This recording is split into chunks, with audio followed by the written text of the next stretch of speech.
इस देश में जितना बुरा इन सनातनियों के साथ होता है शायद ही किसी के साथ हो। हम लोग ये सहनशीलता तो नहीं कह सकते इसको, हम लोग ये सहनशीलता नहीं, ये कायरता है जो मुझे लगती है। कैसी कैसी टिप्पणियां लोग मेरे भगवान के ऊपर करते हैं, मेरी संस्कृति के ऊपर करते हैं, और हम सब सह रहे हैं। ये सहनशीलता है। कोई कह रहा है कि भगवान श्री कृष्ण 5 समय की नमाज पढ़ते थे,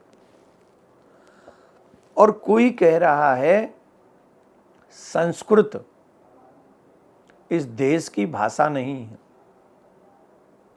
हिंदी और उर्दू इस देश की भाषा है। कुछ दिन बाद ये कह देंगे कि ये साधु, ये संत, ये ब्राह्मण या ये सनातनी इस देश के नागरिक ही नहीं है, इनको बाहर करो। ये सहनशीलता है? नहीं, ये कायरता है।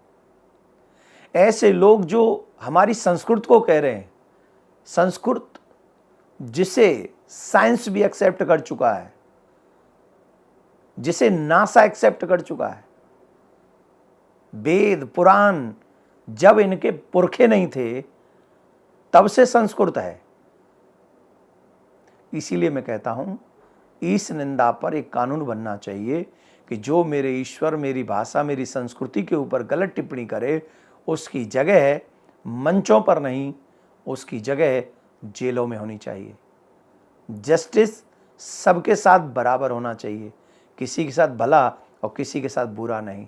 अगर यही टिप्पणी किसी और के अगेंस्ट कर दी गई होती तो तन सर से जुदा हो चुका होता। लेकिन हमारे राम को कोई कुछ भी कहो, कृष्ण को भी कुछ कहो, हमारी भाषा को कुछ भी कहो, साधु संतों को कुछ कहो, यहाँ सब सुन लेंगे और कोई नहीं बोलेगा। मैं सिर्फ सनातनियों से कह रहा हूँ, कहीं ऐसा तो नहीं धीरे धीरे हम पतन के रास्ते पे जा रहे हो। मेरे मन में तो दुख है, अगर आपके मन में हो तो सोचिएगा और ऐसे लोगों का विरोध कीजिएगा। राधे श्याम।